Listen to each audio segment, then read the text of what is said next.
I now live with my parents, so why don't you, a stranger, just move into a cheap place? What's the big deal, right? I thought my husband would make me happy, but turns out he was just using me. His family betrayed me, and I was really shocked. It seemed like they hadn't even realized how naive they were. But if they kick me out, who's going to pay the bills? I realized there was no point in being part of this family, so I knew what I had to do next. I got in touch with everyone and started getting ready. What happened to all the stuff? I had a company come and take it all away. The next day, I called another company and got rid of all the furniture and appliances. My husband freaked out and started yelling. My name is Michelle Thompson. I'm 35 years old. I've been working from home since I finished college. I only have to travel once a month, but I work full-time. My company has been really understanding because both of my legs are disabled, so I use a wheelchair to get around. This happened because I had a motorcycle accident in college. A car crashed into me from behind on the highway, and I was thrown into the air. It felt like everything was moving really slowly. This is it for me, I remember thinking as I flew through the air. Luckily, I didn't die, but my legs got injured and I can't move them anymore. I've been doing rehab ever since, but they probably won't get better. I've been in a wheelchair for years now. I guess I'll probably stay single for the rest of my life. Once I accepted my condition, I started wanting to get married again. One day, my friends arranged a blind date for me, and that's when I met Ken, who's 5 years older than me. Despite his age, he looked younger. What surprised me was how immature he acted for a 40-year-old. He's very straightforward, which means he doesn't hold back. After seeing me in a wheelchair, he didn't hesitate to ask all sorts of questions like, how do you do everyday things like eating or chores? Can you manage work? Are you independent in the bathroom or for bathing? While others tiptoed around the topic, Ken asked me everything bluntly. Most people might find his approach rude, but I actually liked that he was genuinely interested in me. We went on a few more dates and eventually became a couple. I believed I could find happiness with him. At that time, I couldn't imagine being with anyone else who would want to be with me forever. So when Ken proposed just 6 months into our relationship, I was thrilled. But things took a turn after we got married. When Ken and I moved in together, we chose my rented house, which is a bit expensive but very wheelchair-friendly, probably because the previous tenant made it that way. Ken liked the spaciousness. Since I spent most of my time at home, I ended up doing most of the housework. Sometimes when I was tired, I'd ask him for help, but he'd just say he was too tired and wouldn't lift a finger, not even to help me bathe. Seriously, I'm not doing that, Ken said when I asked him for help. I technically can manage on my own, but it takes a lot longer. When I lived alone, I had a caregiver come twice a week to assist me in the bath. I was used to managing the other 5 days on my own, but I always wished Ken would help. It would be so much quicker. Every time I spent a long time getting into the bath, I stopped asking for the caregiver's help because Ken said it was a waste of money. As I was bathing, I started feeling tired in my arms. The bathroom was originally designed to be accessible, which was one of the reasons we chose the place. But when Ken took a bath first, he wouldn't tidy up afterward. He'd leave the bath bucket out and shampoo bottles on the floor, which made things even more difficult for me. Hey, could you please think about making it a little easier for me when I bathe alone? Just let me have a bath without overthinking it, I asked him. But no matter what I said, Ken wouldn't listen. This house is designed for you to live comfortably. I moved in for you and you still complain, Ken argued. You wanted to move to Ken. When did I ever say that? This house was originally my place. That's why it's set up for someone in a wheelchair. The first time I invited Ken over, he seemed impressed by the spaciousness and the appliances. I'd love to live here after we're married, he said, admiring everything. But now he complains, saying things like, this handrail is such a nuisance. It's like living in an old person's home. Why would you say that? Yeah, I should have looked more closely before, I admitted to myself. It finally dawned on me after we started living together. Ken married me because of the house, the appliances, and the fact that I could manage household chores despite my disability. Ken received praise from his colleagues and friends for being a wonderful husband, but that's far from the truth. He's just taking advantage of the fact that I can do everything by myself despite my disability. And on top of that, he's been jobless and partying every night since we started dating.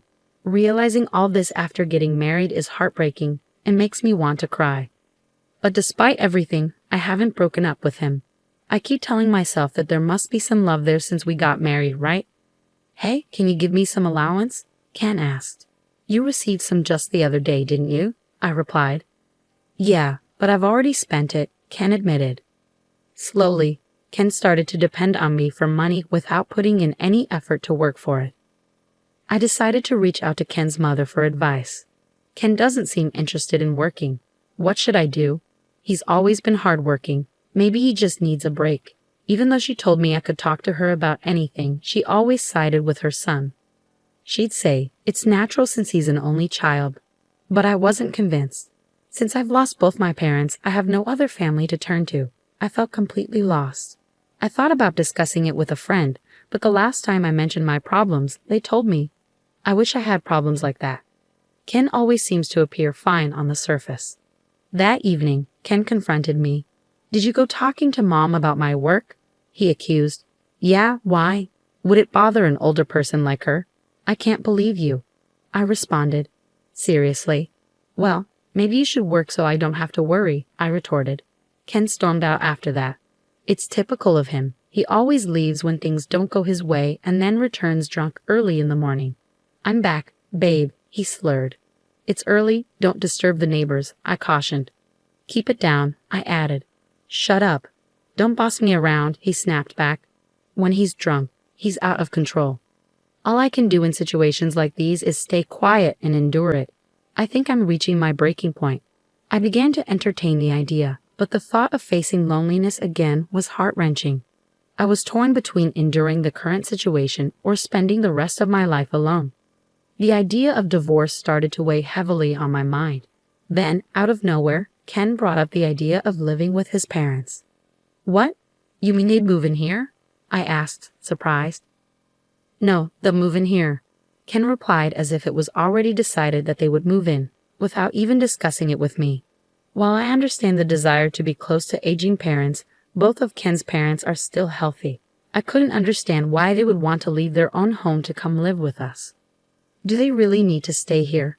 It's going to be crowded with 4 people, and I work from home, so it'll be inconvenient. I expressed my concerns. You're always thinking about yourself, huh?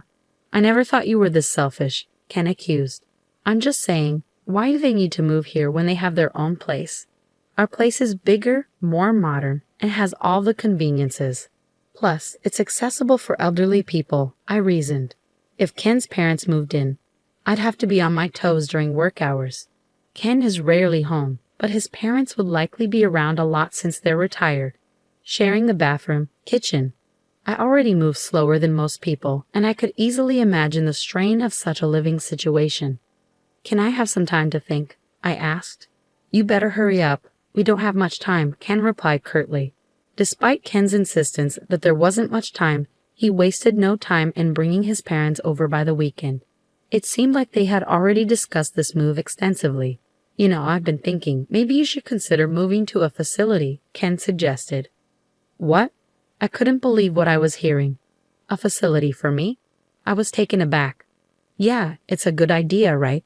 You have your own limitations, right? In a facility, they take care of everything, Ken explained. It seemed like he wasn't just considering his parents moving in, but also the idea of sending me away. I'd visit you from time to time, he added casually. That statement jolted me awake. If not now, then when? Ken, what do you think I am to you, huh? You're my husband, right? Would you really tell your beloved wife to go to a facility? I confronted him. Hold on. When did I say I love you, Michelle? Ken's response made my anger boil. It was becoming increasingly clear that Ken was using me. Hadn't I known it all along? Wasn't it my fault for letting things get to this point? I felt like I needed to draw a line. Then, to my disbelief, Ken uttered even more shocking words. In this house, I'm going to live with my parents. You, an outsider, can go live in some cheap facility, he declared. What'd you just say? I looked to his parents, hoping for some support, but they just had unsettling grins on their faces. Why are you laughing? I demanded. What's the big deal, huh? Ken's parents responded with indifference. It seemed like things had been escalating too quickly lately. I couldn't shake the feeling that maybe they had their eyes on my home even before we got married. I knew I had to act fast and get these people out. Please leave, I said firmly. What? Leave now. I reiterated when they hesitated. How can you talk to my parents like that? Ken snapped, his anger boiling over. It was like I was seeing the real Ken for the first time. He was yelling at me with such fury. If he cared so much for his parents, why didn't he work hard and build them a house? Why did he have to take mine? My head felt like it was on fire. It's okay, Ken. Michelle must have been shocked since we came unexpectedly. His mother intervened. We just came to check the place today, his father added. Yeah, we need to check before moving in. Looks like there are more appliances than last time. Seems comfy to live in. It became clear they were here to stake a claim on my home.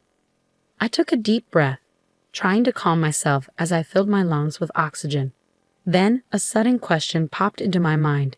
If I leave, how are they planning to survive? His parents are on a pension, and Ken's just a part-timer. I'm covering all the rent and living expenses. Who's going to pay the $2,800 a month? Do his parents think Ken's earning the living expenses? I voiced my concerns, but they were ignored as his parents cheerfully left. Ken followed them. I'm going to stay at my parents' tonight. Hold on, we need to talk, he said as he left. There's nothing to talk about. I, the man of the house, have decided. I won't change my mind, he declared before leaving me alone in shock. But I couldn't just stay like that. I immediately called a real estate agent I knew. Ken didn't return that night, probably celebrating with his parents. I quickly sorted out essential and non-essential belongings. When Ken returned the next day, he saw the organized stuff and laughed. Oh, started packing. Found a place to move to already? Ken asked, surprised by my swift action. Yes, I have, I replied, handing him a card. And here's the card of a divorce lawyer. Here you go, Ken. From now on, let's communicate through the lawyer. A divorce? Why? If you're kicking me out, there's no point in being married anymore, right?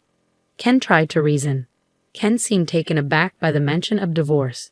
You can't live without me, right? He added, almost as a question. I don't understand what you mean. Who else would marry you? Ken responded, his arrogance showing. I can live on my own, but you said you wanted to get married. I reminded him. It was only then that I realized how arrogant and overconfident Ken was. He approached me thinking I was a lonely, disabled single woman. I'm independent, have money, and never struggle with my living. Plus, I stay home all the time, so I handle all the chores for him. I'm the ideal woman. Money keeps coming in even if he doesn't work. He thought I wouldn't leave because I couldn't find anyone else. That's why he was shocked when I casually brought up divorce. Why? You know, if you divorce me, you might be single for the rest of your life, Ken warned, revealing his insecurity. Well, if it means living a married life with you, I'd rather be single forever, I asserted. Whether I spend the rest of my life alone isn't for you to decide.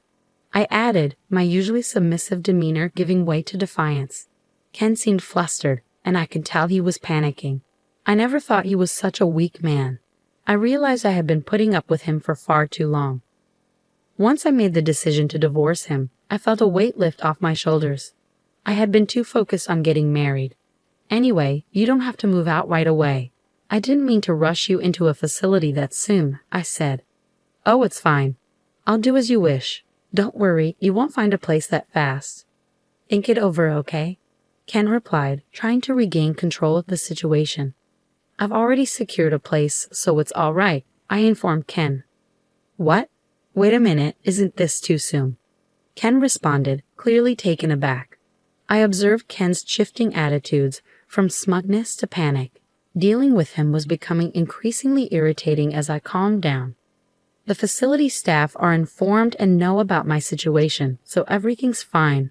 I reassured him, determined to move forward with my decision. When did you even set all this up? Were you preparing all along? Ken asked, clearly surprised by my sudden revelation. Yes, even before I met you, actually. I had been considering my retirement and had my eye on a certain facility. It's more like a condo. After an injury during my hospital stay, I read various investment books. I had decided to invest in stocks and real estate. I had diversified investments between my salary and my parents' inheritance. The facility I had my eye on, I had already purchased and had been renting it out for income. I never mentioned this to Ken. It's my hidden asset, I explained. We don't need to get a divorce. I get it. You can stay here. Let's live with my parents, Ken suggested. Do you not get it? Why would I ever do that? I responded firmly, feeling empowered by my newfound independence and decision-making. He seems pretty dense. Even after bringing up divorce, he still seems to believe he's the only one for me. I thought to myself. Sorry, but my mind's made up. What's your problem? I confronted Ken. You're so selfish. If you come crying back later, it's not my problem, Ken retorted. I won't be, so don't worry, I replied confidently, determined to move forward without him. Ken fell silent, lost in thought. Hours passed as I continued packing up my things. Then, I overheard Ken making a phone call. It seemed like he was speaking to his parents. It struck me as pathetic that he needed to rely on them for such decisions. Eventually, Ken approached me. Fine, we'll get a divorce. Just leave quickly, he said begrudgingly. Perhaps he would miss having me around to take care of the household chores. But he likely saw living with his parents as a way to avoid them. With that, Ken left for his parents' home. I'm going to talk to my folks about what's next. Get ready to move out quickly, he informed me. Yes, I'll do that, I replied, ready to start a new chapter of my life without him. I finished moving all my stuff within a week. During that time, Ken never showed up. We met again a day after the move was completed. As I was settling into my new home, Ken called me outside and asked, Hey, what's going on? This place is almost empty. Where are the appliances? I had a service pick up those items for me, I replied calmly. What? I had called a service the next day and had them collect all the furniture and appliances, Ken exclaimed, clearly agitated. My husband's frustration grew and he began grumbling. Not only Ken, but also his parents were there. All the appliances here were bought by me. They are all from when I was single. The only thing that's yours is right there, he pointed out. There were only 3 cardboard boxes. I did leave the clear clothing container we bought after marriage, I added. Michelle, we can't live with this. We need to split the property if we're divorcing, Ken insisted. That's right. We can't live here like this, his mother chimed in. What are you talking about? Nobody can live here, Ken protested. What do you mean? The rent's $2,000, I clarified, confused by their sudden concern. You could see the shock on Ken and his parents' faces. I reminded Ken of something I had told him when we got married. This isn't your own house. No, it isn't. I got a bit of a discount on the rent because I asked a real estate agent, I explained. I know if I move out, the rent will go up even more, given that this is a property with disability access. And I've already received several inquiries from people with the same concerns. I recommended that they move out. Why didn't you tell us sooner? What are we going to do now? Ken asked, clearly flustered. I don't know. I did tell Ken. I didn't hear about it. I'll sue you, his mother threatened, her frustration boiling over. I saw that coming, honestly. From an outsider's perspective, it might look like I selfishly got a divorce, broke the lease, and took all the furniture and appliances. But I was sure. I reflected. You can sue, but do you even have the money for it? Ken's face contorted with frustration. It was clear he couldn't afford a lawyer, even if he wanted to. I revealed my ace up my sleeve by showing them some pictures. When did you take these? Ken exclaimed in shock as he saw the images of himself gambling and womanizing. I spent my money on this. I'm ready to use these in court, Ken, I warned. What the hell? I thought everything was going well. Ken's parents expressed their agitation. What's going on? Suddenly, Ken started to apologize. I'm sorry. Please come back. I need you, Michelle, he pleaded, his tone filled with desperation. You're the one who made me leave. We're not married anymore, so what's the point? And do you even care about me? If not, I'll just go. Even Ken's parents started saying sorry beside him. We don't have a home anymore. This was a shock. What do you mean? Our house got taken away because we couldn't pay for it. Ken's family will lose their home in a few weeks. They ran out of money. Ken's dad owed a lot, and it got bigger over time. Ken used to get money from his parents, but when he got married, he probably hoped for more support. Now I get why his mom was nice to me before we got married. I can't do anything for you now. We're not close anymore. Even if my parents and I have nowhere to go, does that not bother you? You caused this situation, right? Can you at least give me the electronics and furniture? You're wealthy, Michelle. Are you going to sell them? His real reason was obvious. I told him firmly that I wouldn't give him anything, not even one piece of furniture or electronics. Please reconsider. Show some kindness. It's too late to say sorry now. You need to figure this out on your own. That's exactly why I'm asking for help. I can't figure it out. I told Ken and his dad, who kept asking. If they couldn't pay the rent, they should leave. The place is in my name, so if I cancel the lease, they have to go. Evicting them was easy. Even if the lease was transferred, Ken probably couldn't afford to live here. I got all this information from the real estate agent. I can't afford the rent, so I decided to cancel the lease. I don't need this place anymore, and since our divorce is final, it's all over. I managed to get the shocked family out and locked the door. What do we do now? I can move to a different place. Goodbye. Places like that must be awful, right? Good luck in that terrible place. Ken probably felt he needed to get the last word in, so he spat out those bitter words. I ignored him and his parents and left. But Ken wasn't done. A few days later, he showed up at the facility where I had moved. What's going on here? Ken looked like he was going to pass out when he saw where I was living. This place isn't bad at all. It's actually a luxury facility worth $1 million. I had saved up money and invested it, and that's how I bought this place. The timing was perfect since the previous occupant had just left. With the money from selling my house and some extra income, I had plenty left over. This facility is great with doctors and helpers on hand. The rooms are like apartments with lots of privacy. It's a 3-bedroom, so families can stay together. There are even couples and families living here. I can call for help whenever I need it, and there's assistance with bathing every day. Originally, I thought this would be my last home, but I'm glad I moved here. You have that much money all along. Why? I don't want you to keep coming here. We're not close anymore. Please go. Then Ken started acting nice all of a sudden, but it felt weird. Can I stay here? What? No, that's not happening. We're not married anymore. Accept that. Then let's get married again. I'm staying in a motel. Isn't that sad? I can't find a job because I don't have a permanent address. At the motel, Ken is smooth with his words. It seems like he's forgotten about his own parents. In the end, he's only thinking about himself. Why don't you take a good look at yourself? It's sad to see you living off your parents at your age, being dependent after marriage, and now begging for help. Ken's face turned red. Aren't you embarrassed to be relying on your ex-wife? Look, everyone's watching, right? Residents peeking from their balconies were indeed watching. Actually, I had asked them beforehand to keep an eye out if my ex-husband showed up. I always expected him to come back for some reason. The residents were really helpful. They purposely looked at Ken with sympathy. It's like watching a real-life drama. I want to applaud them. Ken finally noticed the stares and seemed to realize how embarrassing his behavior was. I won't bother you anymore. With a pale face, he muttered those words and left. I doubt he'll come back here again. Later, when I went out, I bumped into my mother-in-law working at a supermarket checkout. My father-in-law worked as a janitor and my mother-in-law was a cashier. As soon as she saw me, she turned away and tried to hide. She was being scolded by a younger employee for her behavior. Ken was introduced to a job by someone he met at the motel cafe, but it turned out to be a poorly paid job where he was being taken advantage of.